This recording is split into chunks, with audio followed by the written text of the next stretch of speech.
प्रभु को महत नाम विशेष धन्यवाद हो आज सुंदर समय पाई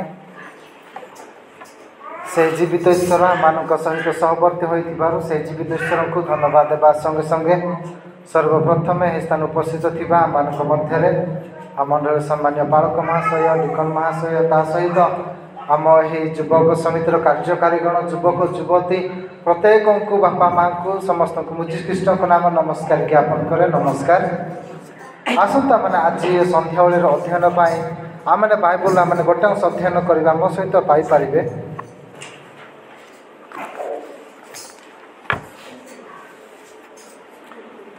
माथ्यू पुस्तक 9 अध्याय माथ्यू पुस्तक 9 अध्यायर 27 पद ठारू आम 31 पद पर्यंत आम अध्ययन करवा कहीं जने पाइथिले पढ़ा निमंते साहाय्य करेंगे। जीसु से ठारू जाउथिबा समय दुई जण अंध पछे पछे चली उच्च स्वर करी कहिबाकू लागिले, हे दाऊद संतान आमान को दया करतु। पुणी से गृह प्रवेश करते से ही अंध माने ताहाको निकट को आसिले जीसु सेमानकु कहिले, मुझे यहाँ करि पारे ताहा की विश्वास करुअछ। से माने कहिले, हाँ प्रभु। सेतिरे से सेमानकर चक्षु स्पर्श करी कहिले, तुमानकर विश्वास अनुसार तुमानक प्रति खटो। कहिले सेमानकर आखि फिटी गला। पुणी जीसु सेमानक अति दृढ़ रूपे आज्ञा दे कहिले, देखो ए विषय जेपरि केही न जाने, मात्र से माने बाहर जाई सेही देश जाक ताहाको कीर्ति प्रचार कले। ओके प्रभु पढ़ी दास को विशेष आशीर्वाद करता सत मैंने प्रार्थना करवा इस समय मान मध्य द्वितीय डिकन महाशय अच्छा से यही वाक्य एवं आज शिक्षा से प्रार्थना कर।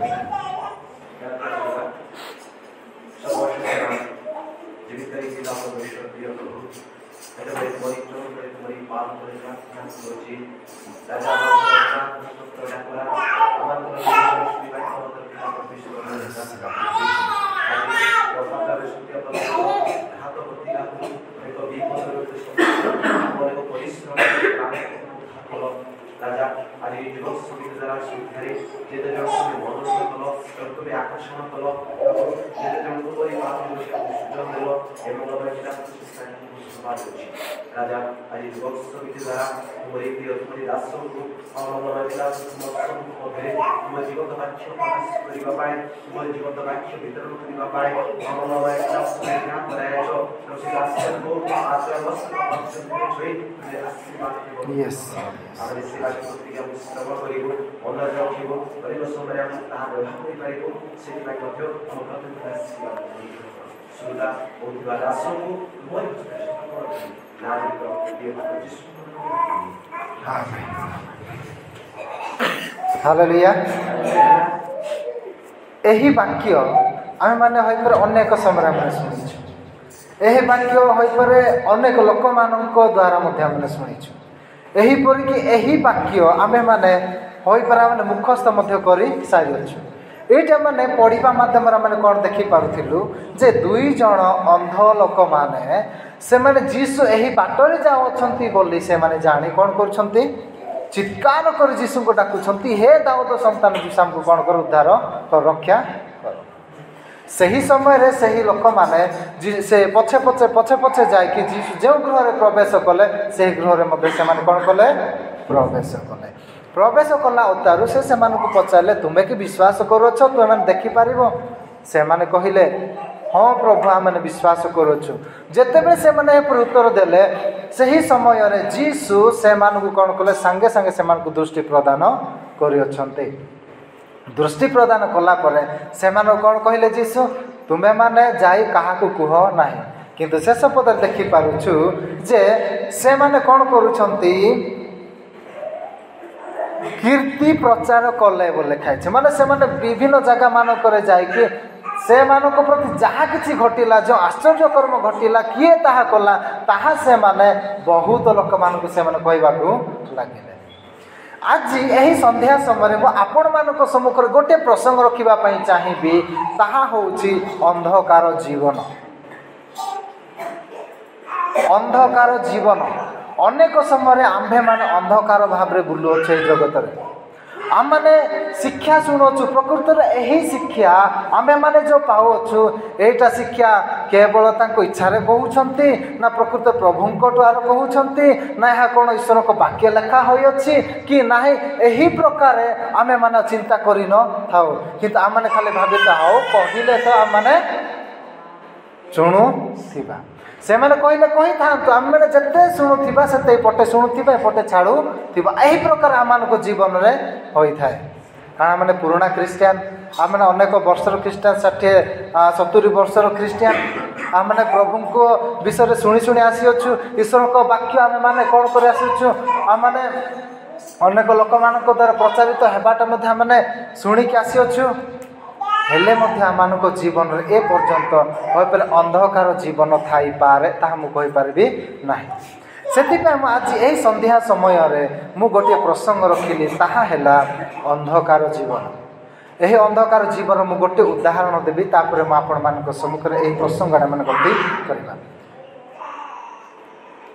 କେତେକ ଅନ୍ଧମାନେ ଥିଲେ, ସେହି ଅନ୍ଧମାନଙ୍କୁ ଜଣେ ବ୍ୟକ୍ତି କହିଲେ, କେତେକ କହିଲେ ହେବ ନାହିଁ, ମୁଁ ଆପଣମାନଙ୍କୁ କେବଳ 3 ଜଣଙ୍କୁ ଉଦାହରଣ ଦେବି।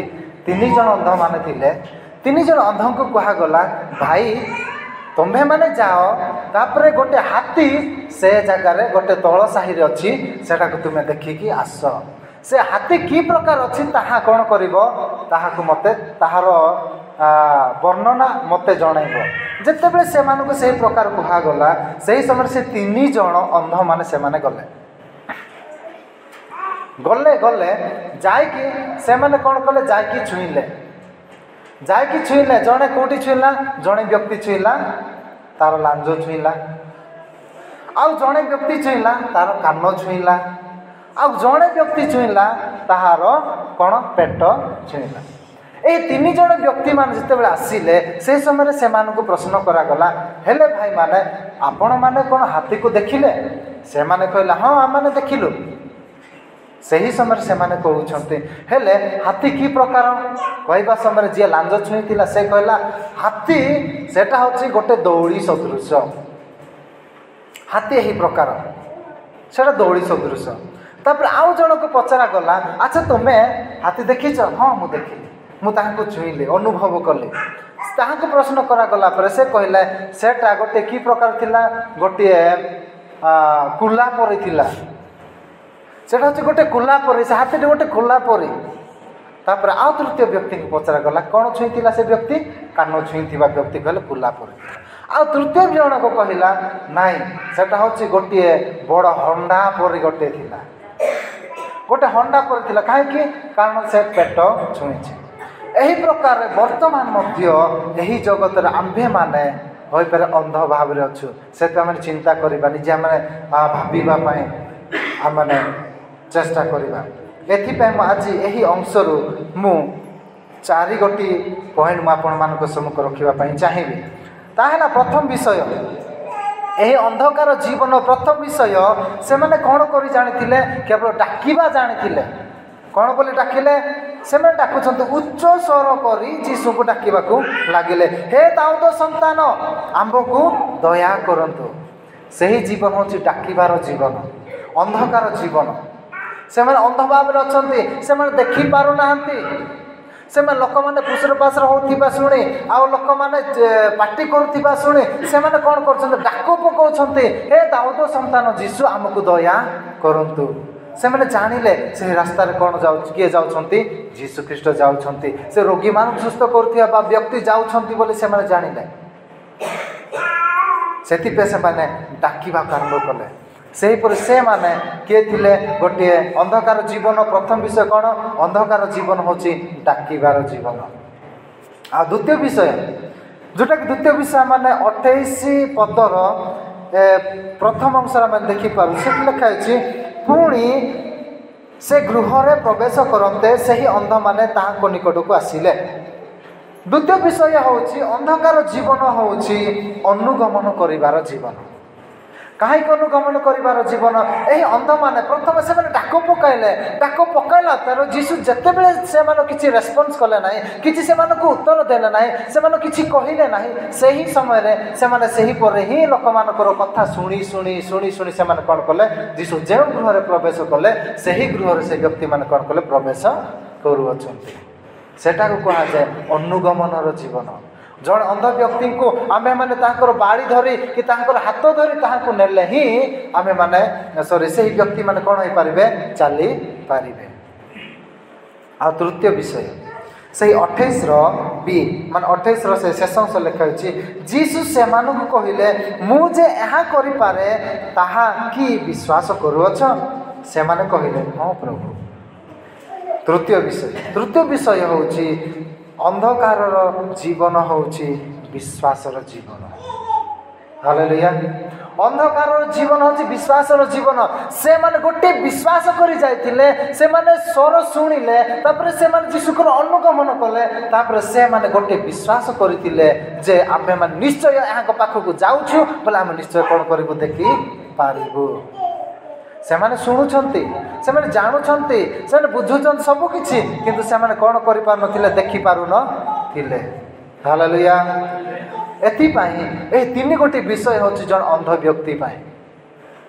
ଆଜି ଏହି 3 ବିଷୟ ଆମ୍ଭମାନଙ୍କ ଜୀବନରେ ଅଛି କି? ଯଦି ଆମ୍ଭମାନଙ୍କଠାରୁ ଯେ ଡାକିବା ଜୀବନ ନାହିଁ, ଆମମାନେ ବାକ୍ୟ ଶୁଣୁଅଛୁ, ଆମମାନେ ପ୍ରାର୍ଥନା ଶୁଣୁଅଛୁ, ଆମମାନେ ଅନେକ ଲୋକମାନଙ୍କ ଦ୍ୱାରା ପ୍ରଚାର ଶୁଣୁଅଛୁ, ବାଳକମାନଙ୍କ ଠାରୁ, ଡିକନମାନଙ୍କ ଠାରୁ, ପ୍ରଚାରକମାନଙ୍କ ଠାରୁ, ସମସ୍ତଙ୍କଠାରୁ ଆମେ ବାକ୍ୟ କ'ଣ କରୁଛୁ? ଶୁଣୁଅଛୁ, କିନ୍ତୁ ଆମେମାନେ ତାହାକୁ ଡାକିପାରୁନାହୁଁ। ଅନ୍ଧକାର ଜୀବନ ଅଛି କି ଆମମାନଙ୍କ ଜୀବନରେ?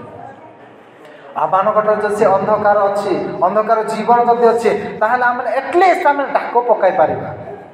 ଆମେ ନ ଦେଖିଲେ ସୁଦ୍ଧା ଆମେ ଡାକି ପାରିବା। ହାଲେଲୁୟା। ତାପରେ ଦ୍ୱିତୀୟରେ ଆମେ ଦେଖିଲୁ ଯେ ଅନୁଗମନ କରିବାର ଜୀବନ। ସେମାନେ କ'ଣ କଲେ? ଶୁଣିଲେ ଆଉ ଅନୁଗମନ କଲେ। କାହାର ଅନୁଗମନ କଲେ? ଯୀଶୁଙ୍କର ଅନୁଗମନ କଲେ। ଆମମାନଙ୍କୁ ଅନେକ ସମୟରେ ମଣ୍ଡଳୀମାନଙ୍କ ପ୍ରଚାର କରାଯାଉଅଛି, ଆପଣମାନେ ଯୀଶୁଙ୍କର ବିଶ୍ୱାସ କରନ୍ତୁ, ଆପଣମାନେ ଯୀଶୁଙ୍କର ବାକ୍ୟ ଶୁଣି ତାହାଙ୍କ ବାକ୍ୟ ଅନୁଯାୟୀ ଚାଲନ୍ତୁ ଆମମାନଙ୍କୁ କୁହାଯାଉଅଛି। ହେଲେ ଆମେ ତାହାଙ୍କର ବାକ୍ୟ ଅନୁଯାୟୀ, ଆମେ ତାହାଙ୍କର ଶିକ୍ଷା ଅନୁଯାୟୀ ଆମେ ଚାଲୁଅଛୁ କି? ଯଦି ଆମ୍ଭେମାନେ ଯଦି ଏ ପର୍ଯ୍ୟନ୍ତ ଚାଲିନାହୁଁ, ଏଟଲିଷ୍ଟ ଆମେ ଏହି ଅନ୍ଧମାନଙ୍କଠାରୁ କିଛି ଶିଖିବା ଆମମାନଙ୍କ ଦରକାର ଅଛି। ଯଦି ଆମ୍ଭେମାନେ ଯଦି ଏତିକି ମଧ୍ୟ ଯଦି କରିପାରୁନାହୁଁ, ଯଦି ଆମେ ତାହାକୁ ଡାକି ଯଦି ପାରୁନାହୁଁ, ଯଦି ଆମେ ସେ ସ୍ୱର ଯଦି ଆମେ ଶୁଣିପାରୁନାହୁଁ, ତାହେଲେ ଏଟଲିଷ୍ଟ ଆମମାନଙ୍କଠାରେ ଏହି ଅନ୍ଧମାନଙ୍କଠାରୁ ମଧ୍ୟ ଆମକୁ ଶିଖିବା ଆବଶ୍ୟକ। ଏମାନେ ଶୁଣିଲେ, ଅନୁଗମନ କଲେ। ତାପରେ ତୃତୀୟ ବିଷୟ, ସେମାନେ କ'ଣ କରୁଛନ୍ତି? ବିଶ୍ୱାସ କରୁଛନ୍ତି। ତାହାଙ୍କୁ ଗୋଟେ ବିଶ୍ୱାସ କର ବୋଲି ଆମେ ଅନେକ ସମୟରେ ପ୍ରଚାର ଶୁଣୁଛୁ। ସେ ତାହାଙ୍କ ଦାସମାନଙ୍କ ଦ୍ୱାରା ବିଶ୍ୱାସ ବିଷୟରେ ପ୍ରଚାର ଶୁଣୁଛୁ। ତାହାଙ୍କଠାରେ ବିଶ୍ୱାସ କଲେ ଆମମାନଙ୍କ ପାଇଁ ଅନନ୍ତ ଜୀବନ ଅଛି। ଯଦି ଆମେ ତାହାଙ୍କଠାରେ ବିଶ୍ୱାସ କରିବା, ତାହେଲେ ଆମମାନଙ୍କୁ ସେ ନିଜର ପୁତ୍ର ସନ୍ତାନ ହେବାର ଅଧିକାର ଦେବେ। ଯଦି ଆମମାନେ ଯଦି ତାହାଙ୍କଠାରେ ବିଶ୍ୱାସ କରିବା, ତାହେଲେ ସେ ଆମମାନଙ୍କୁ ସେ ପବିତ୍ର ଆତ୍ମାଙ୍କ ଦ୍ୱାରା ମୁଦ୍ରାଙ୍କିତ କରିବେ। ସେ ସମସ୍ତ ଆମେ ଶ୍ରବଣ କରୁଅଛୁ।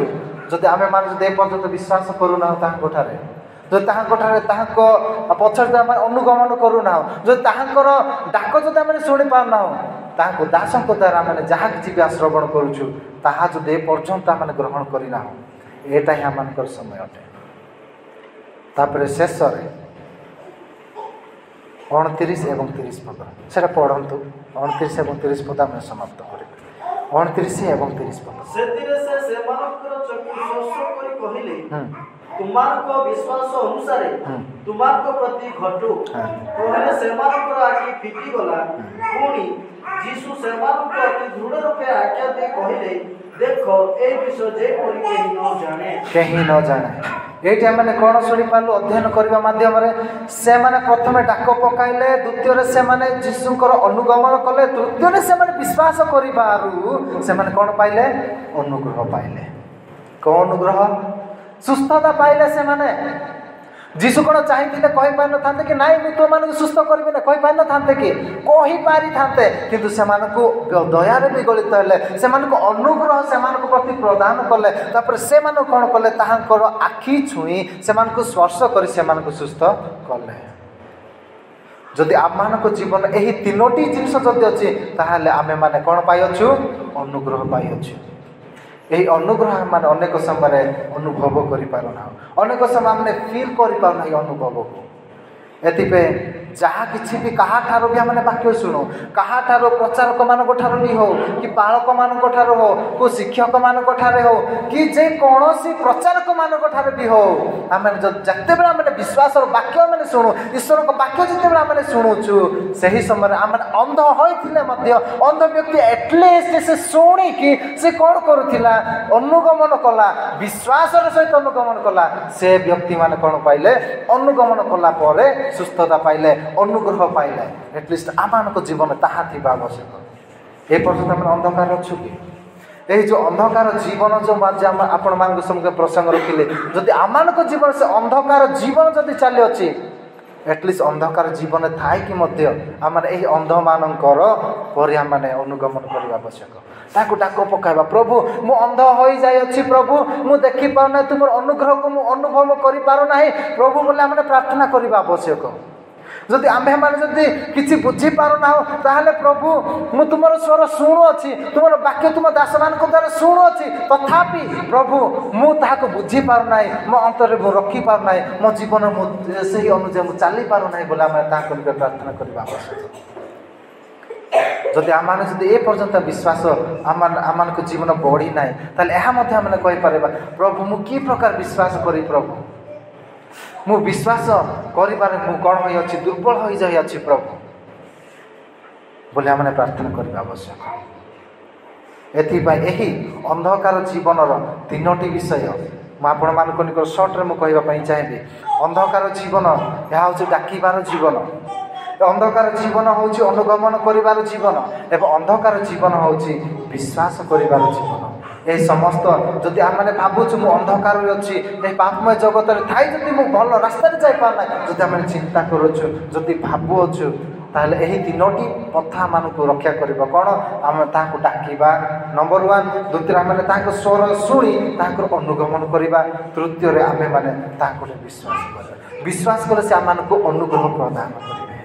ହାଲେଲୁୟା। ସେ ଆମମାନଙ୍କୁ ସୁସ୍ଥ କରିବେ, ସେ ଆମମାନଙ୍କୁ ଶୁଚି କରିବେ, ସେ ଆମମାନଙ୍କୁ ପବିତ୍ର କରିବେ, ତାହାଙ୍କର ଅନୁଗମନ କରିବା ପାଇଁ ଆମମାନଙ୍କୁ ସାହାଯ୍ୟ କରିବେ। ଏଥିପାଇଁ ସେ ପବିତ୍ର ଆତ୍ମା ଜଗତକୁ ଆସିବେ। ଆମେ ସମସ୍ତେ ଚକ୍ଷୁ ବନ୍ଦ କରି ପ୍ରାର୍ଥନା କରିବା। ଆମମାନଙ୍କ ମଧ୍ୟରେ ମଣ୍ଡଳୀର ସମ୍ମାନୀୟ ପାଳକ ମହାଶୟ ଆସିବେ, ସେ ଆମମାନଙ୍କର ସମ୍ମୁଖକୁ ଆସି ସେ ଆଜିର ବାକ୍ୟ ପାଇଁ ଏବଂ ଆମ ସମସ୍ତଙ୍କ ପାଇଁ ପ୍ରାର୍ଥନା କରିବା।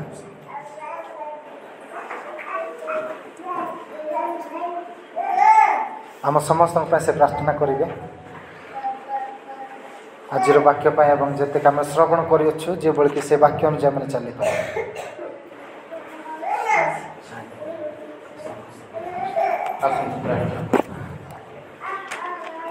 ପବିତ୍ର ତୁମରି ସେ ପବିତ୍ର ନାମ ଧନ୍ୟବାଦ ହେଉଛୁ। ଆଜି ଯୁବକ ସମିତି ମାଧ୍ୟମରେ ମୁଖତିକ ଆସିବା ପାଇଁ ତୁମେ ଆମମାନଙ୍କୁ ପ୍ରଭୁ ଅବକାଶ ଦେଲ। ଯଦିଓ ଅନେକ ଯୁବକ ଯୁବତୀ ଅଛନ୍ତି, ତଥାପି ସେମାନଙ୍କ ମଧ୍ୟରୁ ତୁମେ ଆମକୁ ଆକର୍ଷଣ କଲ। এই যুবক সমিতি মাধ্যমে প্রভু তুম্ভ কতিকে আসু তুমরি প্রশংসা তুমরি স্তবগান করু তুম্ভ পবিত্র বাক্য দর্শনକୁ কথা କହିଅଛ, ତୁମ ବାକ୍ୟ ଦ୍ୱାରା ତମକୁ ଚେତନା ଦିଅଛ। ବାସ୍ତବ ଭାବେ ପ୍ରଭୁ ମାନେ ତୁମ୍ଭ ନିକଟରେ ଆର୍ତ୍ତନାଦ କରନ୍ତି, ତୁମ୍ଭ ନିକଟରେ ଡାକ ପକାନ୍ତି ଏବଂ ଡାକ ପକାଇ ପକାଇ ତୁମ ପଛେ ପଛେ ଅନୁଗମନ କରନ୍ତି।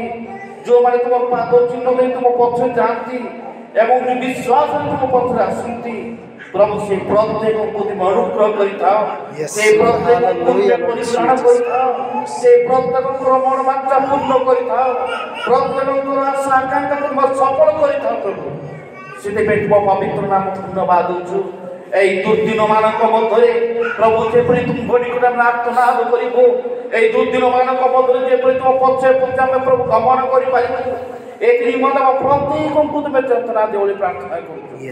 ଯେଉଁ ସକଳ ବାକ୍ୟ ଯଦି ଆମକୁ ପ୍ରସ୍ତୁତ କରାଉଛ, ଯେଉଁ ସକଳ ବାକ୍ୟ ଯଦି ଆମକୁ ଚେତନା ଦେଉଛ, ଯେଉଁ ସକଳ ବାକ୍ୟ ଯଦି ତୁମେ କଥା କହୁଛ ପ୍ରଭୁ, সেই বাক্য অনুযায়ী আমাকে জীবনকে প্রস্তুত কর। তো প্রত্যেক যুক্ত বাক্য অনুসারে আমরা যেভাবে প্রত্যেক পরিচালিত হব এবং তোমাকে ডাক পকাইবু, তুম পাদ চিহ্ন দিয়ে তুম পথে পথে গমন করবু, এটি নিমন্তে আমার প্রত্যেককে তুমি প্রভু দয়া কর বলে প্রার্থনা করছি। এই বাক্য শুনিটা প্রত্যেক আত্মাମାନଙ୍କୁ আশীর্বাদ কর এবং বিশেষ ভাবে যুবক সমিতির কত মহস্তর সমর্পণ প্রার্থনা করছি जो दास मानव को युवक समिति को दायित्व भार देइछ সেই প্রত্যেকଙ୍କୁ তুমি আশীর্বাদ করো প্রভু দিনକୁ দিন যুবক সমিতি দ্বারা প্রত্যেক কর্মকর্তা মানে উৎসাহ উদ্যোগের সহিত এই সমিতিକୁ পরিচালনা করিবে সেই নিমিত্তে প্রত্যেক কর্মকর্তাଙ୍କୁ আশীর্বাদ করো বাক্য বিতরণ করতে দাসଙ୍କୁ ମଧ୍ୟ ତୁମ ହସ୍ତରେ ସମର୍ପଣ ପ୍ରାର୍ଥନା କରୁଛି ତାଙ୍କୁ ଆଉ ପ୍ରଭୁ ତୁମ ରାଜ୍ୟର କାର୍ଯ୍ୟ ନିମନ୍ତେ ପ୍ରସ୍ତୁତ କରି ବ୍ୟବହାର କର ତାଙ୍କ ପରିବାର ତାଙ୍କ ସେବା କାର୍ଯ୍ୟକୁ ତୁମେ ଆଶୀର୍ବାଦ କର ଶୁଣିଥିବା ଆମ ସମସ୍ତଙ୍କୁ ଆଶୀର୍ବାଦ କର ମଣ୍ଡଳୀ ପ୍ରତି ମଧ୍ୟ ତୁମ ଦୃଷ୍ଟି ଥାଉ ମଣ୍ଡଳୀ ପ୍ରତ୍ୟେକ ପରିବାରମାନଙ୍କୁ ଆଶୀର୍ବାଦ କର ଅନେକ ଲୋକମାନେ ସନ୍ଧ୍ୟା ଉପାସନାକୁ ଆସିପାରୁନାହାନ୍ତି ଯେଭଳି ପ୍ରତି ସନ୍ଧ୍ୟାରେ ପ୍ରତ୍ୟେକ ଲୋକମାନେ ଆସିପାରିବେ ସେଠି ନିମନ୍ତେ ତୁମ ନିକଟରେ ବିନୋଦ କରି ପ୍ରାର୍ଥନା କରୁଛି ପ୍ରଭୁ ତୁମେ ଦୟା ଅନୁଗ୍ରହ କର ତୁମେ ଆଶୀର୍ବାଦ ପ୍ରଦାନ କର ଏହି ସମସ୍ତ ପ୍ରାର୍ଥନା ଶୁଣିଲ ଧନ୍ୟବାଦ ଯୀଶୁଙ୍କ ନାମରେ ମାଗୁଛୁ ଆମେନ୍।